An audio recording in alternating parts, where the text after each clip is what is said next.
നമസ്കാരം, ഭാരത് ലൈവിലേക്ക് വീണ്ടും സ്വാഗതം. എന്തായാലും വീര്യം കുറഞ്ഞ മദ്യം കേരളത്തെ എങ്ങനെ ഗുണകരമായി ബാധിക്കും? കാരണം അമിത മദ്യപാനികൾക്ക് വീര്യം കുറഞ്ഞ മദ്യം കൊടുത്താൽ എന്തൊക്കെ ഗുണഗണങ്ങൾ ഉണ്ടാകാം, അല്ലെങ്കിൽ ഗുണമുണ്ടായില്ലെങ്കിലും അതിൻ്റെ മദ്യത്തിൻ്റെ ദൂഷ്യഫലങ്ങൾ എത്രത്തോളം കുറയ്ക്കാമെന്നതൊക്കെ ഞങ്ങൾ കഴിഞ്ഞ വീഡിയോ ഞങ്ങൾ പറഞ്ഞതാണ്.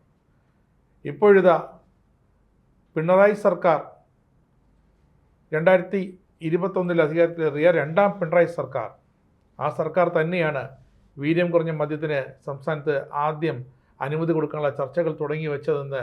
വീര്യം കുറഞ്ഞ മദ്യം, അതായത് 5% മുതൽ 25% വരെ ആൽക്കഹോൾ കണ്ടന്റുള്ള മദ്യം, വിദേശ കമ്പനികളുടെ മദ്യം കേരളത്തിലേക്ക് സുലഭമായി എത്താനും വിറ്റഴിക്കാനുമുള്ള ഒരു വളക്കൂറുള്ള മണ്ണുണ്ടായി കൊടുത്തത് മറ്റാരുമല്ല, പിണറായി സർക്കാർ തന്നെയാണ്. അന്ന് നമ്മുടെ ഇന്നത്തെ പാർട്ടി സെക്രട്ടറി MV ഗോവിന്ദൻ ആയിരുന്നു അന്നത്തെ എക്സൈസ് മന്ത്രി. ഇന്നത് കൂടി കഴിഞ്ഞ ദിവസം വാർത്തകൾ, രേഖകൾ, സർക്കാർ തീരുമാനത്തിൻ്റെ പകർപ്പുകളൊക്കെ പുറത്തു വന്നു.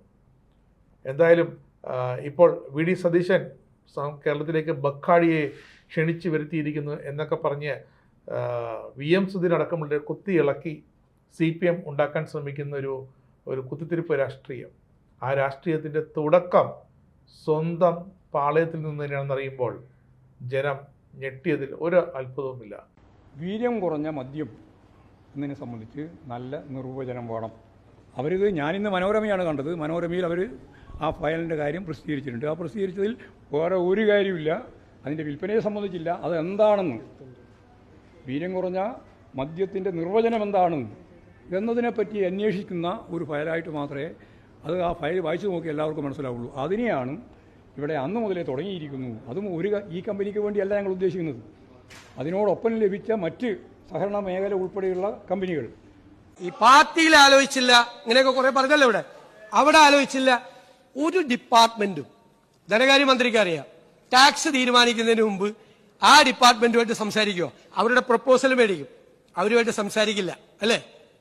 ഞാൻ ഈ ലിജു എന്റെ മുറിയിലേക്ക് വന്ന് എന്നോട് സംസാരിക്കും എന്ന് പത്രവാർത്ത കണ്ടിട്ട് ഞാൻ ലിജുവിനോട് ചോദിച്ചിട്ട്, നീ വരുന്നില്ലേ?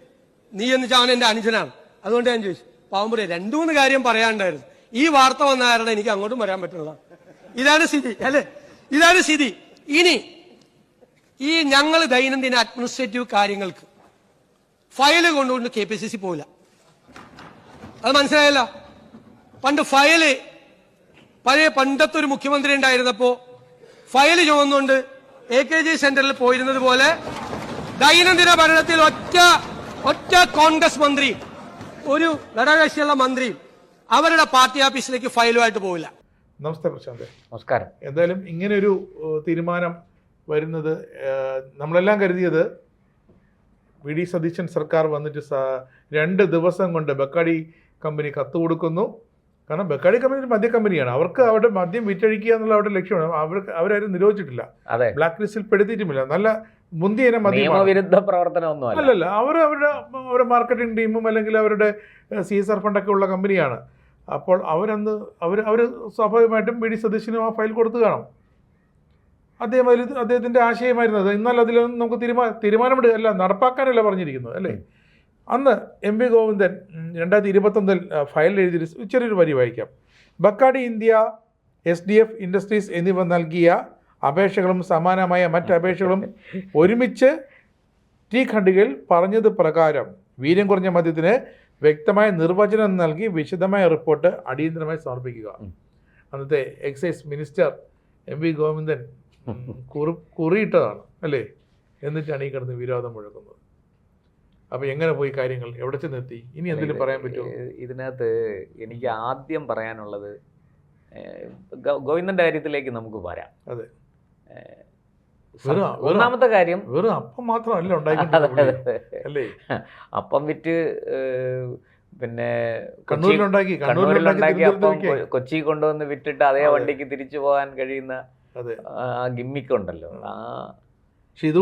ഞാൻ പറഞ്ഞു, ഇതുകൂടെ അടിച്ചാലേ ഈ വീര്യം കുറഞ്ഞ സാധനം അടിച്ചാൽ മാത്രമേ ഈ വരാൻ പറ്റുള്ളൂ. അതെ. ഒന്നാമത്തെ കാര്യം നമ്മൾ മനസ്സിലാക്കേണ്ടത്, സർക്കാരുകൾ തുടർച്ചയാണ്. അപ്പോൾ കഴിഞ്ഞ സർക്കാർ ചെയ്തതിൻ്റെ തുടർ പ്രവർത്തനങ്ങളാണ് ഈ സർക്കാർ ചെയ്യുന്നത്, അല്ലെങ്കിൽ മുൻ സർക്കാരുകൾ ചെയ്തതിൻ്റെ തുടർ പ്രവർത്തനങ്ങളാണ് ഈ സർക്കാർ ചെയ്യുന്നത്. അപ്പോൾ അതിൽ വ്യത്യാസം വരുത്തണമെങ്കിൽ പോളിസിയിൽ ചേഞ്ച് വരുത്തണം. അപ്പോൾ അതാണ് ഈ നയം മാറ്റം എന്ന് പറയുന്നത്. മദ്യനയം കൊണ്ടുവരുമ്പോൾ മുൻ സർക്കാരിൻ്റെ നയത്തിൽ നിന്ന് വ്യത്യസ്തമായ ഒരു നയം ഈ സർക്കാരിനുണ്ടെങ്കിൽ മദ്യനയത്തിൽ മാറ്റം വന്നു എന്നാണ് അതിൻ്റെ അർത്ഥം. അവിടെ നിൽക്കട്ടെ. ഞാൻ പറഞ്ഞു വന്നത്, ആദ്യം ഇതിനകത്ത് കൂട്ടേണ്ടത് VM സുധീരനെയാണ്. ഈ നോക്കൂ, ഈ കരിമണൽ വിഷയത്തിലും സുധീരൻ സമാനമായ നിലപാടാണ് എടുക്കുന്നത്. ഈ കരിമണൽ ഖനനമേ വേണ്ട എന്ന് പറഞ്ഞാൽ കരിമണലിന്റെ കള്ളക്കടത്ത് നടക്കും. അതെ, മറ്റാർക്കും ഏൽപ്പിക്കരുത് പറഞ്ഞു നിലവിൽ. കാരണം VM സുധീരൻ അറിയാം CMRL ഇപ്പോഴുള്ള CMRLനെതിരെ ആ കേസിൽ കോടതി എന്തെങ്കിലും ഒരു തീരുമാനം ഉണ്ടാക്കാത്ത അതുവരെ CMRL അവിടുത്തെ ഖനനം ചെയ്യാനുള്ള പെർമിഷൻ ഉണ്ട്. സുധീരൻ CMRLനെ അനുകൂലിക്കുകയാണ്. ഞാനതാ പറഞ്ഞത്, മറ്റൊരു സ്വകാര്യ ഏജൻസിക്കും എന്താണ് അത് വേറൊരു വിഷയമാണ്. സതീശൻ സർക്കാർ എന്താണ് ചെയ്തത്? ഈ ഒരു ഏജൻസി ഈ പറഞ്ഞതുപോലെ ഈ മാസപ്പടി കേസിൽ ആസ്പദമായ CMRL എന്ന ആ ഒരു സ്വകാര്യ കമ്പനി കുത്തകയാക്കി വച്ചിരിക്കുന്ന ആലപ്പുഴ മുതൽ ഇങ്ങോട്ട് തോട്ടപ്പള്ളി വരെയുള്ള ആ ഒരു കരിമണൽ ഖനനം, അത് അങ്ങനെയെങ്കിൽ മറ്റുള്ളവരുടെ എടുത്തോട്ടെ. അങ്ങനെയാണ്. ഒരു റൂട്ടിൽ ഒരു സ്വകാര്യ ബസ് മാത്രം ഓടണ്ട, ഒരു 10 ബസ്സിന് പെർമിറ്റ് കൊടുത്താൽ ജനത്തിനാണ് ഗുണം, ഉപകാരം അല്ലേ? നമ്മുടെ വിഷയത്തിൽ നിന്ന് മാറി. അതാ പറയാ VM സുധീരന്റെ ലക്ഷ്യം. VM സുധീരൻ ഈ മദ്യനയത്തിൽ കാണിക്കുന്നത് വളരെ, അതായത് വെറും വൃത്തികെട്ട രാഷ്ട്രീയമാണെന്ന് പറയാതിരിക്കാൻ നിർവാഹമില്ല. ബാക്കിയുള്ളവരെല്ലാം മോശക്കാർ, ഞാൻ മാത്രമേ ഉള്ളൂ നല്ലവൻ. അതുകൊണ്ട് എന്നെ എല്ലാം ഏൽപ്പിക്കുക. ഇദ്ദേഹത്തെ ഏൽപ്പിച്ചത് കണ്ടല്ലോ, ഉമ്മൻചാണ്ടിയുടെ കാലത്ത് ഇദ്ദേഹത്തെ ഏൽപ്പിച്ചപ്പോൾ അതെ, പാർട്ടിയെ നശിപ്പിച്ച് കൈ കൊടുത്തു. അതെ, എന്നിട്ട് ആ സർക്കാർ 2016 പിണറായി സർക്കാർ അധികാരമേറ്റു. അവിടെ എല്ലാം ഉമ്മൻചാണ്ടിക്ക് വലിയ തടസ്സങ്ങൾ സൃഷ്ടിച്ച, ഉമ്മൻചാണ്ടിയുടെ തുടർഭരണത്തിന് വിഘാതമായി നിന്നത് VM സുധീരനാണ്, അല്ലാതെ പ്രതിപക്ഷമൊന്നുമല്ല. ആ VM സുധീരൻ ആണ് ഇപ്പോൾ വന്ന് ഈ വാചകമൊക്കെ അടിക്കുന്നത്. VM സുധീരൻ്റെ കാര്യം അത് നമ്മൾ സത്യത്തിൽ പ്രത്യേകം കോൺഗ്രസിൻ്റെ രാഷ്ട്രീയം ചർച്ച ചെയ്യേണ്ടതാണ്. ഇവിടെ ഇപ്പോൾ സത്യത്തിൽ MV ഗോവിന്ദൻ, ഞാൻ പറയും MV ഗോവിന്ദൻ ചെയ്തതിൽ ഒരു തെറ്റുമില്ല. എങ്ങനെ തെറ്റെന്ന് പറയാൻ പറ്റും? പക്ഷേ അത് ചെയ്തിട്ട് നമ്മളത് ചെയ്തില്ല എന്ന് പറയുമ്പോഴാണ് വിഷയം. ഇനി രണ്ടാമത്തെ കാര്യം, MV ഗോവിന്ദൻ മാത്രമല്ലെന്നേ, വീര്യം കുറഞ്ഞ കേരളത്തിൽ നമുക്ക് കൂടുതൽ കച്ചവടം ചെയ്യാം, അതിൻ്റെ നികുതി കുറയ്ക്കാമെന്നൊക്കെയുള്ള ചർച്ച ഒന്നാം പിണറായി സർക്കാരിൻ്റെ കാലത്ത് തന്നെ തുടങ്ങി. TP രാമകൃഷ്ണൻ മന്ത്രിയായിരുന്ന കാലത്ത് തന്നെ തുടങ്ങി. അപ്പോൾ TP രാമകൃഷ്ണന് ഈ കാര്യത്തിൽ, TP രാമകൃഷ്ണൻ നമുക്കറിയാം അഴിമതിയൊന്നുമില്ലാത്ത ഒരു നല്ല മന്ത്രിയാണ്. ആ ബ്രൂവറിയുടെ വിഷയം വന്നപ്പോൾ തന്നെ അദ്ദേഹം ആകപ്പെട്ടു. പിന്നെ അദ്ദേഹം അതിൽ നിന്ന് വല്ല ചതിനും ഊരി. അത് വാസ്തവത്തിൽ എന്താണ് ഈ ബ്രൂവറി പോലെയുള്ള വൈനറി പോലെയുള്ള കാര്യങ്ങൾ വരുന്നതിൽ എന്താണ് തെറ്റ്? കാലത്തിൻ്റെ മാറ്റം അത് ആവശ്യപ്പെടുന്നെങ്കിൽ, ഞാൻ മദ്യപിക്കാത്ത ഒരാളാണ്, അല്ലെങ്കിൽ ഞാൻ മദ്യപാന ശീലം എനിക്കില്ല, ശരി, അതുകൊണ്ട് നിങ്ങൾ മദ്യപിക്കേണ്ടെന്ന് പറയാൻ എനിക്ക് അധികാരമുണ്ടോ? എനിക്ക് സ്വാതന്ത്ര്യമുണ്ടോ? ഇല്ല. മദ്യപാനം ആരോഗ്യത്തിന് ഹാനികരമാണ്, അത് പറയാം, അല്ലേ? അപ്പം മദ്യപാനം നിയന്ത്രിക്കേണ്ടത് നിങ്ങളുടെ ഉത്തരവാദിത്വം. ഇതേ എനിക്ക് പറയാനുള്ള സ്വാതന്ത്ര്യമുള്ളൂ. ഇതിന് പകരം നമ്മൾ ഈ പറഞ്ഞ സമ്പൂർണ്ണ മദ്യ നിരോധനം എന്നൊക്കെ പറഞ്ഞ് നടക്കാത്ത കാര്യങ്ങളാണ്. ഈ സമ്പൂർണ്ണ നിരോധനം കൊണ്ടുവരുമ്പോൾ പിന്നെ VM സുധീരൻ സമ്പൂർണ്ണ മദ്യ നിരോധനം വന്നാൽ കേരളത്തിൽ സംഭവിക്കാൻ പോണ എന്താണെന്ന് അറിയാമോ? വ്യാജമദ്യം വ്യാജമദ്യം പോട്ടെ, അത് നമുക്ക് സഹിക്കാം. വലിയ തോതിലാണ് ലഹരി ഇവിടത്തെ യുവാക്കളുടെ സിരകളിലേക്ക് എത്തുക. നോക്കൂ, കഴിഞ്ഞ 35 ദിവസം കൊണ്ട് ഈ സർക്കാർ അധികാരമേറ്റിട്ട് എത്ര 40 ദിവസമല്ലേ ആയുള്ളൂ, അല്ലേ? ഈ 40 ദിവസം കൊണ്ട് കേരളത്തിൽ എത്ര കോടി രൂപയുടെ മയക്കുമരുന്നാണ് പിടിച്ച? 1000 കോടിക്ക് മേളിലാണ് മയക്കുമരുന്ന് പിടിച്ചിരിക്കുന്നത്. ഇതത്രയും വരുന്നത് എന്തുകൊണ്ടാണ്? ഇവിടെ ഈ കുറേ നാൾ ബാറും ഒക്കെ പൂട്ടി എല്ലാം ചെയ്തപ്പോൾ ആൾക്കാരിത് വേറെ ഇതിലേക്ക് പോയി. നമ്മൾ വിചാരിക്കുന്നത് കേരളത്തിൽ പിന്നെ കുറേ കുടിയന്മാരുണ്ട്, ഇവർ മാത്രമാണ് കുടിക്കുന്നത്. അല്ല, സോഷ്യൽ ഡ്രിങ്കിങ് എന്ന് പറയുന്നത് വളരെ വ്യാപകമായിരിക്കുന്നു. സ്ത്രീകൾ മദ്യപിക്കുന്നുണ്ട് ഇന്ന് കുട്ടികൾ. നമ്മൾ സത്യം പറഞ്ഞാൽ 18 വയസ്സിന് താഴെയുള്ള കുട്ടികൾ മദ്യപിക്കുന്നവരുടെ എണ്ണം വളരെ കൂടുതലാണെന്ന് ചില പഠനങ്ങൾ സൂചിപ്പിക്കുന്നു. സ്കൂളുകളിൽ നടത്തിയ പഠനങ്ങളുടെയും പരിശോധനകളുടെ അടിസ്ഥാനത്തിലാണ് ഈ റിപ്പോർട്ടൊക്കെ വന്നിരിക്കുന്നത്. മദ്യപിക്കുന്ന എന്താ സ്ഥാനം? അന്ന് ആന്റണി സർക്കാർ 96 ആന്റണി സർക്കാരാണ് ഇടപെട്ട് കേരളത്തിൽ ചാരായ നിരോധനം കൊണ്ടുവന്നത്. അതിൻ്റെ കൂടെ തന്നെ നമ്മുടെ വിദേശ മദ്യത്തിൻ്റെ, നമ്മുടെ ഔട്ട്ലെറ്റുകൾ വഴി വിൽക്കുന്ന വിദേശ മദ്യത്തിൻ്റെ നികുതി 200% കൂട്ടി. അതായത് 50 രൂപയുള്ള സാധനത്തിന് 200 രൂപ വിലയാക്കി നികുതി. അങ്ങനെ 200% നികുതി കൂട്ടിയിട്ട് ആ സാധനം ഇവിടെ വിൽക്കുകയാണ്. അപ്പോൾ ഇത് വാങ്ങാൻ കൈ കാശില്ലാത്തതാണ് ഈ മയക്കുമരുന്നിൻ്റെ പിന്നാലെ പോകുന്നത്. ഇന്നലെ ഒരു സുഹൃത്ത് വളരെ തമാശയ്ക്ക് പറയുകയാണ്, കഞ്ചാവ്, അതായത് നല്ല ശുദ്ധമായ കഞ്ചാവ്, അത് ഇവിടുന്ന് ഒരു മാസം അല്ലെ ഒരാഴ്ച മദ്യം വാങ്ങിച്ച് കഴിക്കുന്ന ആ കാശുണ്ടെങ്കിൽ ഒരു മാസം അദ്ദേഹത്തിനും അദ്ദേഹത്തിൻ്റെ 1-2 സുഹൃത്തുക്കൾക്കും ഉപയോഗിക്കാനുള്ള കഞ്ചാവുണ്ട്. ആ പൈസക്ക് ഇത് കിട്ടും. അപ്പം നമ്മളായാലും സേവ് ദി ബജറ്റ്. അതാണ് ഞാനും പറഞ്ഞു വരുന്നത്. അതാണ് ഡ്രഗ്സിലും സേവ് ദി ബജറ്റ്. പിന്നെ ഇതൊന്നും ഇവിടെ പാടില്ലെന്ന് VM സുധീരൻ പറയുന്നു. ഈ കമ്പനികൾ പുറത്ത് അന്യ സംസ്ഥാനങ്ങളിൽ, ഇന്ത്യക്ക് പുറത്തല്ല, IMF-ലാണ്, ഇന്ത്യൻ മെയ്ഡ് ഫോറിൻ ലിക്കറാണ്. നമ്മുടെ ആന്ധ്രയും തമിഴ്നാടടക്കമുള്ള കർണാടകയും തമിഴ്നാടടക്കം ഡിസ്റ്റിലറികളിൽ അവിടെ ഉണ്ടാക്കുന്ന, മഹാരാഷ്ട്ര അടക്കം അവിടെ ബ്രൂ ചെയ്തെടുക്കുന്ന, അവിടെ ഉണ്ടാക്കുന്ന ഡിസ്റ്റിലറിയിൽ ഉണ്ടാക്കുന്ന മദ്യം. പിന്നെ നമ്മുടെ പാലക്കാട് കഞ്ചിക്കൂടെ ഉണ്ട്. അത് പക്ഷെ വളരെ കുറവാണ്. ഈ മറ്റ് അന്യ സംസ്ഥാനങ്ങളിൽ ഉണ്ടാക്കുന്ന മദ്യം ടാക്സ് കൊടുത്ത് കേരളത്തിൽ കൊണ്ടുവന്ന് വിൽക്കുകയാണ്. അങ്ങനെയാണെങ്കിൽ പിന്നെ എന്തുകൊണ്ട് ഇവിടെ ഉണ്ടായിക്കൂടാ? എന്തായാലും നിയമവിധേയമാണ്. 200% ടാക്സ് കൊടുക്കണം. അവിടെ നമ്മൾ മനസ്സിലാക്കി. അതുകൊണ്ട് തന്നെ ഈ 1-ാം പിണറായി സർക്കാരിന്റെ കാലത്ത് തന്നെ വീര്യം കുറഞ്ഞ മദ്യം ടാക്സ് കുറച്ച് കേരളത്തിൽ വിൽക്കുന്നതിനെ കുറിച്ച് അത് ഞാൻ പറയട്ടെ, എക്സൈസ് തന്നെ ഋഷിരാജ് സിംഗ് കമ്മീഷണർ ആയിരിക്കുമ്പോൾ കൊടുത്തൊരു റിപ്പോർട്ടിൽ ബ്രൂവറി അനുവദിക്കാം എന്നൊരു പരാമർശമുണ്ട്. അന്ന് TP രാമകൃഷ്ണന്റെ ഇത് വന്നപ്പോൾ, TP രാമകൃഷ്ണനെതിരെ ഗുരുതരമായ ആരോപണം പ്രതിപക്ഷം രമേശ് ചെന്നിത്തല ഉയർത്തിയപ്പോൾ ഈ അവസാനം സർക്കാർ അത് പുറത്തുവിടുകയായിരുന്നു. ആ റിപ്പോർട്ട് പുറത്തുവിട്ട് കഴിഞ്ഞപ്പോഴാണ് പ്രതിപക്ഷം അടങ്ങിയത്. ഇതിപ്പോൾ ഇവർ രണ്ടുപേര്, ഒരാൾ പ്രതിപക്ഷത്തിരിക്കുമ്പം ഭരണപക്ഷത്തെ കുറ്റം പറയുന്നു, ഭരണപക്ഷം പ്രതിപക്ഷത്തെത്തുമ്പം അതേ നയം പ്രതിപക്ഷം തുടർന്നാൽ ആ പ്രതിപക്ഷത്തെ പണ്ട് ഇവര് ചെയ്തതാണ് അല്ലെങ്കിൽ ചെയ്യാൻ ഉദ്ദേശിച്ചത്. അതിലൊരു കാര്യമുണ്ട്.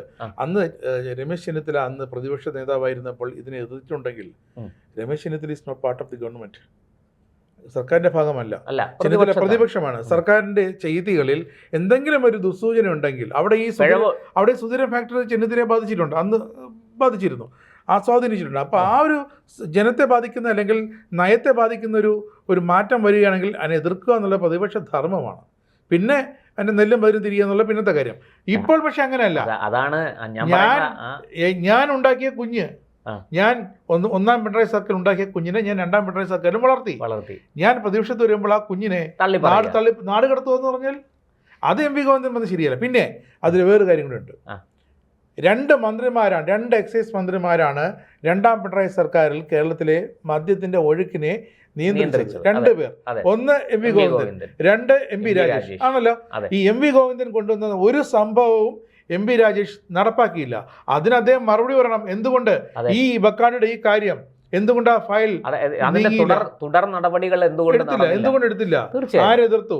പാർട്ടി എതിർത്തോ?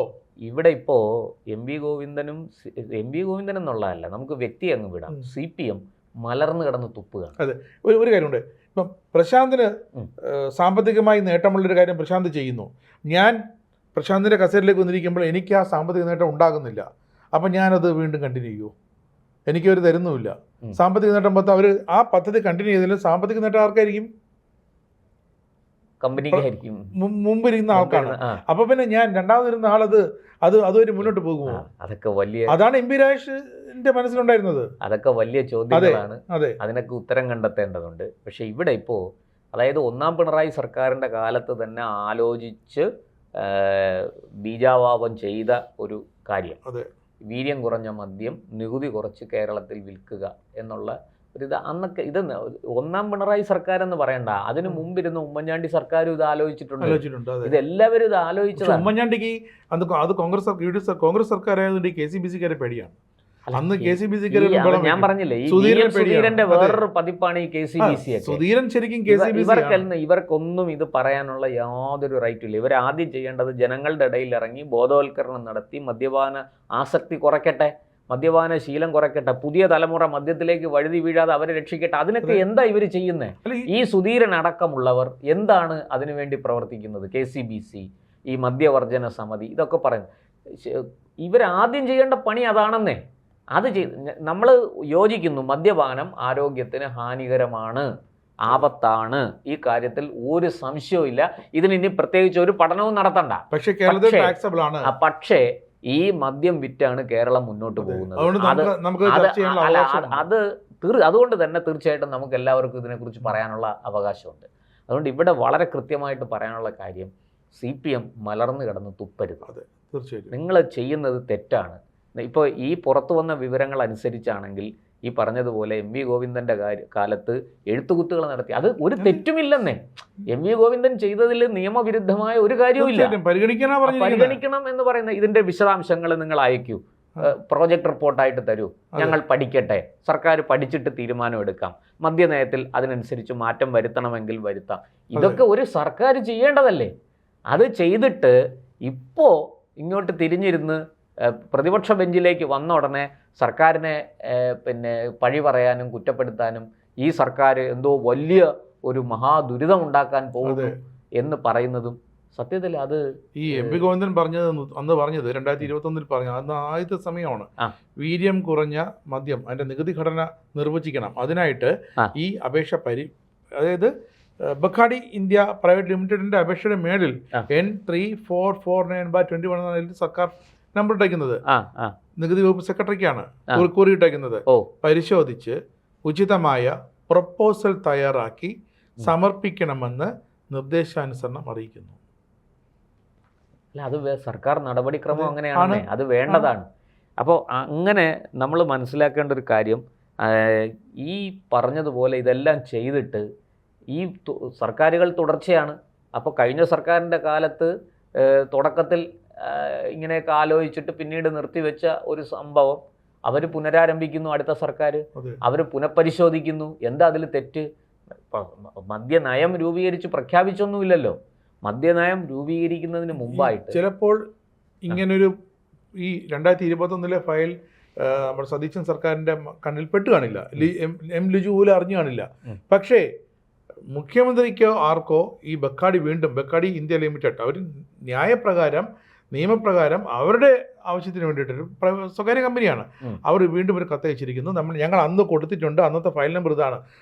എങ്ങനെ കൊടുത്താലും ഇതാ പഴയ ഫയലിലേ പോവുള്ളൂ. ആ ഫയൽ ക്ലോസ് ചെയ്യാൻ പറ്റില്ല. പുതിയൊരു ഫയൽ സർക്കാർ വകുപ്പിൽ, എക്സൈസ് വകുപ്പിലോ നികുതി വകുപ്പിലോ പുതിയൊരു ഫയൽ ഓപ്പൺ ചെയ്യാൻ പറ്റില്ല. ഇത് പഴയ ഫയലിന്റെ കൂടെ അറ്റാച്ച് ആവും. അത് മാത്രമല്ല, അങ്ങനെയാണ് ഈ സാധനം കണ്ടുപിടിച്ചത്. അത് മാത്രമല്ല രാജേഷ് ജി, ഞാനൊരു കാര്യം ചോദിക്കട്ടെ, ഈ പാർട്ടികൾക്കെല്ലാം പ്രവർത്തന ഫണ്ട് കിട്ടുന്നത് എവിടെ നിന്നാണ്? ഈ മദ്യരാജാക്കന്മാരും മദ്യക്കമ്പനികളിൽ നിന്നും ഒക്കെ തന്നെയാണ്, അല്ലേ?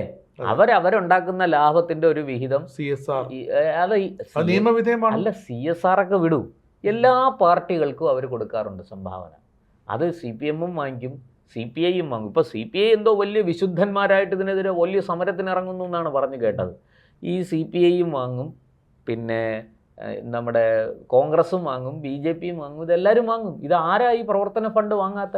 അല്ലാതെ ഇവരുടെ എല്ലാം കുടുംബത്തറവാട്ടിൽ നിന്ന് എടുത്തുകൊണ്ട് വന്നാണോ ഇവർ രാഷ്ട്രീയ പ്രവർത്തനം നടത്തുന്നത്? ഐസക് പറഞ്ഞല്ലോ, റിസർവ് ബാങ്ക് നോട്ടടിക്കുന്നു, വരുന്നു. അതെ അതെ, കേരളം എടുത്ത് ഉപയോഗിക്കുന്നു. അതെ, ഐസക് അങ്ങനെ ആയിരിക്കും, വീട്ടിൽ കമ്മട്ടം കാണും, അദ്ദേഹം അത് വെച്ചായിരിക്കും കാര്യങ്ങളൊക്കെ. റിസർവ് ബാങ്ക് വീട്ടിലെ യന്ത്രത്തിനെ വിളിക്കുന്ന റിസർവ് ബാങ്ക് നമുക്കറിയില്ല. പുള്ളി പറഞ്ഞല്ലോ, ഒരു ചർച്ചയിൽ പറഞ്ഞാണ്, ഞാൻ കേട്ടതാണ്. നമ്മൾ കേരളം മുഴുവനും കേട്ടതാണ്. റിസർവ് ബാങ്കിനോട് പറഞ്ഞ ആവശ്യത്തിന് നോട്ടിങ് അടിച്ചെടുത്താൽ മതി. ഇയാളൊക്കെ ധനമന്ത്രി ആയിരുന്നു എന്ന് പറയണ വെറുതെ അല്ല കേരളം ഈ 5 ലക്ഷം കോടി രൂപയുടെ കടത്തിലെത്തിയത്. അപ്പോൾ എന്തായാലും ഇവിടെ MV ഗോവിന്ദൻ ചെയ്തതിൽ ഒരു തെറ്റുമില്ല. അതിന് മുമ്പ് ഈ പറഞ്ഞ പോലെ ബ്രൂവറിയും കാര്യങ്ങളും ഒക്കെ അനുവദിക്കണം, വീര്യം കുറഞ്ഞ മദ്യം കേരളത്തിൽ എത്തിക്കണം, അതിൻ്റെ വിപണനമാണ് കേരളം ചെയ്യേണ്ടത്, വീര്യം കൂടിയ മദ്യത്തെ ഒഴിവാക്കണം പതുക്കെ എന്നൊക്കെയുള്ള വളരെ പണ്ട് മുതലേ ഉള്ള എന്താ പറയുക കണ്ടെത്തലുകളും ചർച്ചകളും ഒക്കെയാണ്. അത് തുടരുക തന്നെ വേണം എന്ന് മാത്രമല്ല, ഏതെങ്കിലും ഒരു സർക്കാർ അതിന് ധൈര്യം കാണിക്കണം. വീര്യം കുറഞ്ഞ മദ്യം ടാക്സ് കുറച്ചുകൊണ്ട് നോക്കൂ, മറ്റു പല സംസ്ഥാനങ്ങളിലും ഗോവ അടക്കമുള്ള സംസ്ഥാനങ്ങളിൽ തദ്ദേശീയമായ മദ്യം, അവിടുത്തെ ഗോവൻ ഫെനി, അതൊക്കെ നമ്മളെ ഇവിടെ ഈ പറയുന്ന പോലെ കേരളത്തിൽ പണ്ട് നാടൻ മദ്യം ചാരായം ഈ ഉണ്ടായിരുന്നല്ലോ. മാസങ്ങൾക്ക് മുമ്പാണ് നമ്മുടെ കണ്ണൂർ ബേസ് ചെയ്യുള്ളൊരു ഇടതിൻ്റെ ഒരു സഹകരണ സംഘമാണ്, ഒരു സൊസൈറ്റി, കോപ്പറേറ്റീവ് സൊസൈറ്റി. അവർ കശുവണ്ടിയിൽ നിന്ന് ഫെനി ഉണ്ടാക്കുന്നൊരു പ്രോജക്റ്റ് കൊടുത്ത് ഏതാണ്ടൊക്കെ അവർ എക്യുപ്മെൻ്റ് ഒരു ഇറക്കുമതിയുള്ള എല്ലാ തീരുമാനങ്ങളുമായി ഏതാണ്ടൊക്കെ പിണറായി സർക്കാർ അത് ഉദ്ഘാടനം ചെയ്യുന്നത്. അതായത് കുറേ പേർക്ക് തൊഴിൽ കിട്ടുന്നതാണ്. നമ്മുടെ കാസർഗോഡ് മുതലുള്ള കശുവണ്ടി തോട്ടങ്ങളിൽ നിന്ന് കശുവണ്ടി ശേഖരിച്ച് അത് ഫെനിയാക്കി കേരളത്തിൽ വെക്കുന്നത്. ഇപ്പോൾ മന്ത്രി എക്സൈസ് മന്ത്രി ചുമതലയേറ്റപ്പോൾ ബജറ്റിന് മുമ്പേ മന്ത്രി പറഞ്ഞു അത് അവിടെ നിൽക്കട്ടെ. ഇതാണ് കുഴപ്പം. ഇത് ഈ ലിജു ഉണ്ടല്ലോ, പറയാതിരിക്കാൻ വയ്യ, സുധീരൻ്റെ പരമഭക്തനാണ്. മദ്യം നിരോധനമാണ് നിരോധനമാണ് നിരോധനമാണ് എന്ന് പറഞ്ഞുകൊണ്ട് ഒരു എക്സൈസ് മന്ത്രി എന്തിനാണ് വകുപ്പ് ഏറ്റെടുത്തത്? എങ്കിൽ എക്സൈസ് ബാൻ വകുപ്പ് നാക്കണം തന്നെ, അല്ലേ? മദ്യ നിരോധന വകുപ്പ് നാക്കണം, ലിക്കർ ബാൻ ഡിപ്പാർട്ട്മെന്റ് ആക്കണം, അല്ലാതെ എക്സൈസ് വകുപ്പ് അല്ല അത്. അതുകൊണ്ട് എനിക്ക് ഈ കാര്യത്തിൽ പറയാനുള്ളത്, ഗോവിന്ദൻ ചെയ്തതിനകത്ത് തെറ്റൊന്നും ഞാൻ കാണുന്നില്ല. ഇല്ല, പക്ഷെ അത് അടുത്ത സർക്കാർ മറന്നുപോയതിലാണ്. അത് മറന്നിട്ട് ഈ മലർന്നു കിടന്ന് തുപ്പരുത്. ചെയ്തതൊന്നും മറക്കരുത്. ചെയ്തു പോയ കാര്യങ്ങൾ മറക്കരുത്. അത് കേരളത്തിന്റെ നന്മയ്ക്ക് വേണ്ടിയിട്ടാണ്, അല്ലാതെ അത് തിന്മയ്ക്ക് വേണ്ടിയിട്ടല്ല. അത് ഈ സർക്കാർ തുടരുന്നെങ്കിൽ അവരെ കൈയടച്ച് പ്രോത്സാഹിപ്പിക്കണം. ഈ പ്രതിപക്ഷം എന്ന് വെച്ചാൽ സർക്കാർ ചെയ്യുന്ന എന്തിനെ എതിർക്കുക, സർക്കാരിനെ ചീത്ത വിളിക്കുക, സമരം നടത്തുക, സർക്കാരിൻ്റെ സ്ഥാവര ജംഗമ വസ്തുക്കൾ നശിപ്പിക്കുക, അതല്ല പ്രതിപക്ഷത്തിൻ്റെ ധർമ്മം. ആ കാലമൊക്കെ പോയി. ഇവർ ജീവിക്കുന്നത് 10-50 കൊല്ലം പുറകിൽ ആണ് ഇവർ ജീവിക്കുന്നത്, കമ്മ്യൂണിസ്റ്റുകാർ. അതല്ല, ആ കാലമൊക്കെ മാറി. ഇന്നും സോഷ്യൽ മീഡിയയൊക്കെ വളരെ ശക്തമായിരിക്കുന്ന കാലമാണ്. ചെറുപ്പക്കാർ ഇതൊക്കെ കണ്ടുകൊണ്ടിരിക്കുകയാണ്. നിങ്ങൾ അവസാനം ഉപ്പുവെച്ച കലം പോലെ ആയിപ്പോവും ഈ കമ്മ്യൂണിസ്റ്റ് പാർട്ടി. അത് ആയി കഴിഞ്ഞിരിക്കുന്നു ഇപ്പോൾ കേരളത്തിൽ. അത് കൂടുതൽ കൂടുതൽ തകർച്ചയിലേക്ക് പോകാതെ രക്ഷിക്കാൻ നിങ്ങൾ വിചാരിച്ചാലേ സാധിക്കുകയുള്ളൂ. നിങ്ങളുടെ പാർട്ടി കാര്യമാണ്, നമുക്കതിനകത്തൊന്നും പറയാനില്ല ഇന്ന്. കാരണം ഇതെല്ലാം ലോകം കാണുന്നുണ്ട്, ചർച്ച ചെയ്യുന്നുണ്ട്, പഠിക്കുന്നുണ്ട്. അതുകൊണ്ട് നിങ്ങൾ ദയവ് ചെയ്ത് ഇനിയെങ്കിലും മലർന്നു കിടന്ന് തുപ്പരുത്. അതുപോലെ കോൺഗ്രസിനോടും ഈ ഗവൺമെൻറ്റിനോടും പറയാനുള്ളത്, ഉറച്ച നയങ്ങളുമായിട്ട് കരുത്തോടെ മുന്നോട്ട് പോവുക. ഏറ്റവും ശക്തമായ ഒരു മദ്യനയം, വ്യാജമദ്യങ്ങൾ ഇല്ലാത്ത കേരളം, അതുപോലെ തന്നെ ഈ ഇത്തരം മയക്കുമരുന്നുകൾ ഇല്ലാത്ത കേരളം, അതാണ് നമ്മൾ. അതിൻ്റെ അർത്ഥം വീര്യം കുറഞ്ഞ മദ്യം ഇവിടെ വേണ്ടെന്നല്ല. തീർച്ചയായിട്ടും വീര്യം കുറഞ്ഞ മദ്യം ഇവിടെ കൊടുത്ത് ഈ മദ്യപാന ആസക്തി കുറച്ച് കൊണ്ടുവന്ന് കാലക്രമേണ മദ്യവർജനം എന്നൊരു അവസ്ഥയിലേക്ക് എത്താൻ ശ്രമിക്കണം. ഒരു ദിവസം ഒരു സുപ്രഭാതത്തിൽ മദ്യം നിരോധിച്ചത് കൊണ്ട് ഇവിടെ ഒന്നും സംഭവിക്കാൻ പോകുന്നില്ല, ഒരു മാറ്റവും ഉണ്ടാക്കാൻ കഴിയില്ല. അത് ആപത്ത് ക്ഷണിച്ചു വരുത്തുന്നതാണെന്ന് മാത്രമേ പറയാനുള്ളൂ.